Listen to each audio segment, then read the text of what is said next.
할렐루야. 12월 18일 금요일 아침 새벽 예배를 드리겠습니다. 오늘은 사사기 10장 6절에서부터 18절까지 말씀 함께 읽고요. 번지수를 잊지 말자라는 제목으로 하나님 말씀 나눌까 합니다. 먼저 같이 말씀부터 보겠습니다. 6절부터 같이 봅니다.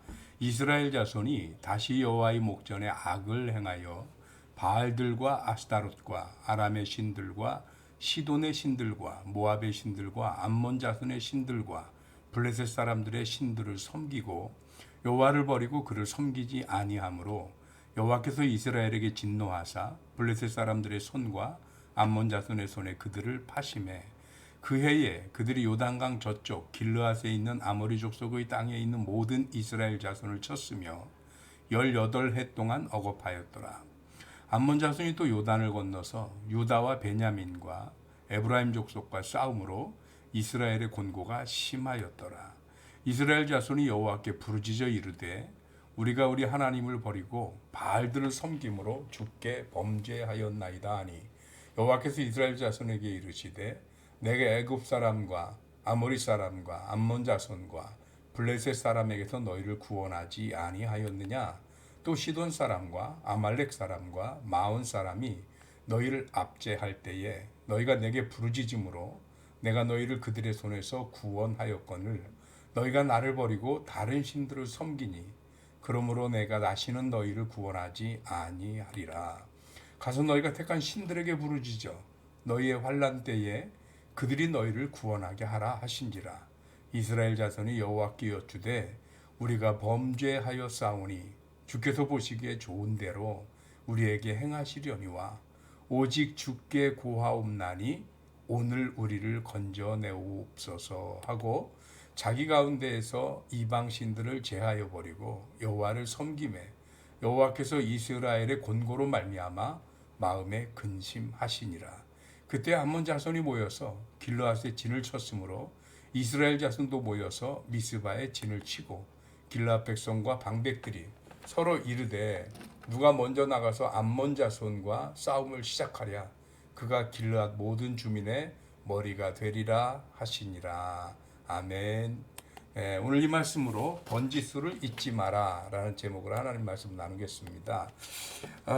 사사 돌라 그리고 야일 비록 분량은 적었을지 모르지만 그들이 이스라엘의 사사로 있는 동안에 이스라엘은 굉장한 평안과 안정을 누릴 수 있었습니다. 그런데 돌라와 야일에 의해 누렸던 평안과 안정이 무너지기 시작을 하는 겁니다. 그 원인이 뭐냐? 6절에 보면 그 원인이 나오는데 우리 함께 잠시 같이 읽어볼까요? 이스라엘 자손이 다시 여호와의 목전에서 악을 행했는데 그 악이 뭐냐?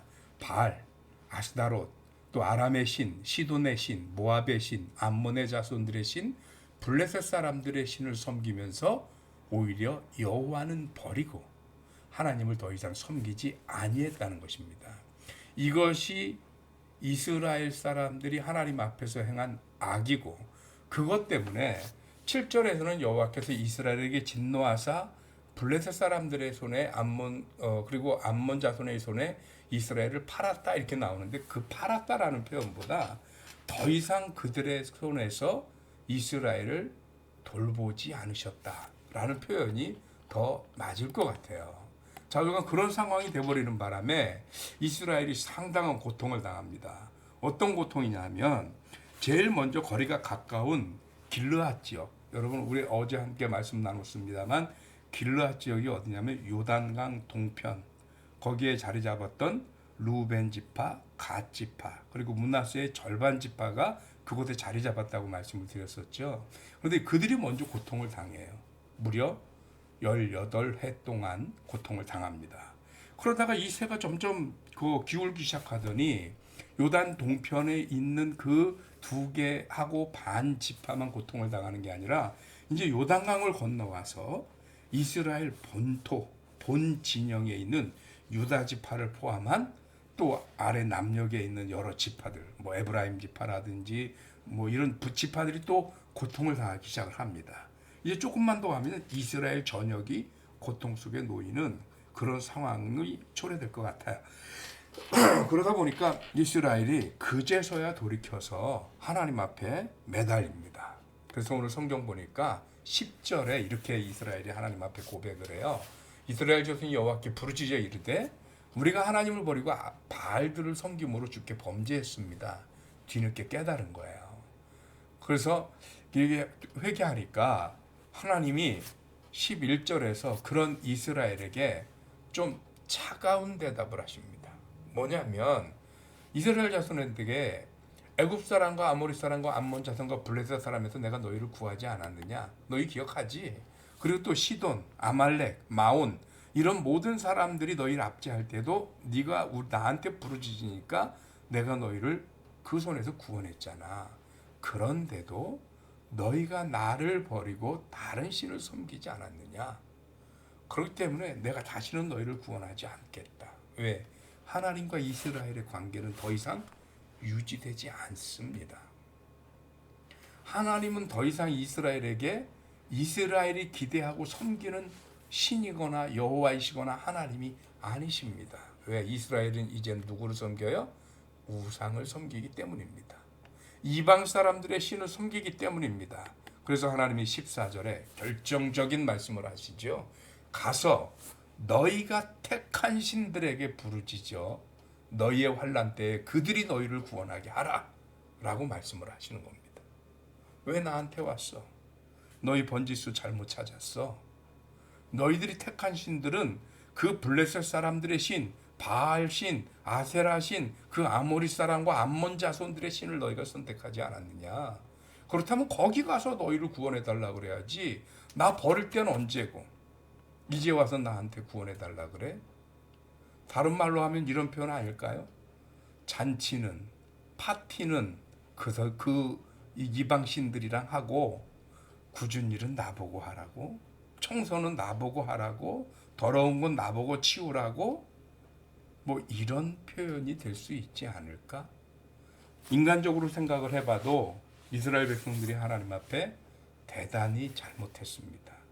이러면 안 되는 겁니다.